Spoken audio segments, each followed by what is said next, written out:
अस्सलाम वालेकुम रहमतुल्लाह। दोस्तों, welcome to Bilal Moin channel. आज जुमेरात का दिन है मस्कत ओमान में, और जुमेरात का दिन आपको पता है कि बहुत ही अहमियत का हामिल होता है, क्योंकि उसमें सुप्रीम कमेटी की जो टास्क, ये जो कमेटी बनाई गई है सुप्रीम, जो कोविड को लेकर के तकरीबन अब ऑलमोस्ट 1 साल हो चला है, इसकी अपडेट्स देती है और इस पर क्या क्या हो रहा है और किस किस तरह से क्या क्या मेजर्स लिए जा रहे हैं, उस पर तमाम जो अवामुन्नास है, रहने वाले लोग हैं मस्कत में, उन्हें अपने एतमाद में लेती है और उन्हें बताती है कि क्या क्या हो रहा है।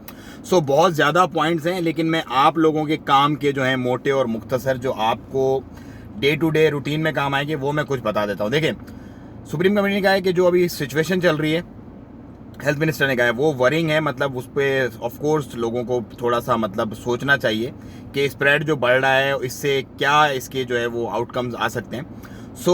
डेथ जो है वो कंटिन्यू है। 60+ लोग अभी भी ICU में मौजूद हैं। एक टाइम ऐसा आया था कि डेथ जो है वो रुक गई थी, 48 घंटे तक भी कोई डेथ नहीं होती थी। अब ये हो रहा है कि डेली की डेथ्स वगैरह आ रही हैं। 250+ केसेस आज भी रजिस्टर्ड हुए हैं सल्तनत के अंदर, और इसी तरह डेथ भी उसके साथ कुछ एयरलाइन से रिलेटेड जो है वो बयान आया है। वो ये आया सुप्रीम कमेटी की मीटिंग में कि तमाम एयरलाइंस को ये मेक श्योर करवाने का कहा गया है कि वो लिस्ट जो है पैसेंजर्स की प्रोवाइड करें, ताकि इंस्टीट्यूशनल क्वारंटाइन जो है उसको प्रॉपर तरीके से मैनेज किया जा सके और उसकी जो एक चेक एंड बैलेंस है उसको देखा जा सके। तमाम एयरलाइंस अब पाबंद हैं लिस्ट देने की पैसेंजर्स की विद इंस्टीट्यूशनल क्वारंटाइन, जो उनका जहाँ जहाँ जैसे जैसे जो बुक है। बहुत सारे लोग अभी भी ऐसा कर रहे थे कि आ रहे थे बुकिंग दिखा के और फिर वो निकल जा रहे थे। आपको पता है कि एक नंबर भी बना दिया गया है कि कोई भी बंदा अगर इस तरह से क्वारंटाइन तोड़ने वाला मिलता है तो उसकी कंप्लेन हो सकती है। मैं आप लोगों को फिर इंसिस्ट करूंगा कि थोड़े से पैसे की वजह से आप प्लीज़ अपने आप को ऐसा ना हो बहुत बड़ी मुश्किल में डाल लें और आप फंस जाएं और फिर आपको लेने के देने पड़ जाएं। ये एक मेरी रिक्वेस्ट है। उससे क्या हो रहा है कि स्प्रेड भी ज़्यादा हो रहा है। इसी तरह हेल्थ मिनिस्टर ने कहा है कि एस्ट्राजेनेका की जो एक वैक्सीनेशन है उसके ऊपर बहुत सारे तहफ़्फ़ुज़ात हैं कुछ लोगों के, और स्टिल ये इंसिस्ट किया जा रहा है कि फाइज़र और BioNTech की जो वैक्सीनेशन है उसकी तरफ ही जाया जाए।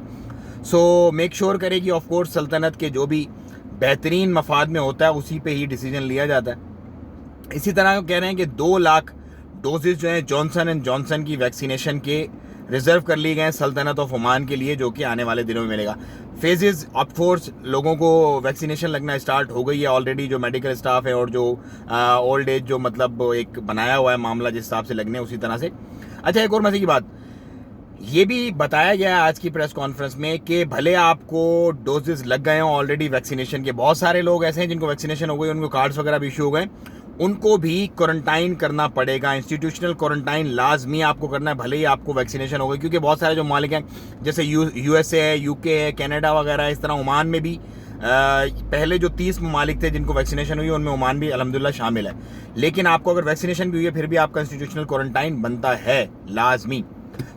ये थी कुछ अपडेट्स आज की सुप्रीम कमेटी की। और जिन कंट्रीज़ को बैन किया गया ट्रैवल की, जो कुछ अफ्रीकन कंट्रीज़ और उसमें लबनान वगैरह भी शामिल हैं, उनके बारे में बताया गया कि केसेस की तादाद जो है इनफैक्ट 20% तक भी आ रही थी। लाइक अगर 100 लोग उतर रहे हैं तो 20 लोग उनमें से इन्फेक्टेड आ रहे थे, इसलिए उनकी फ़्लाइट्स को रोका गया है।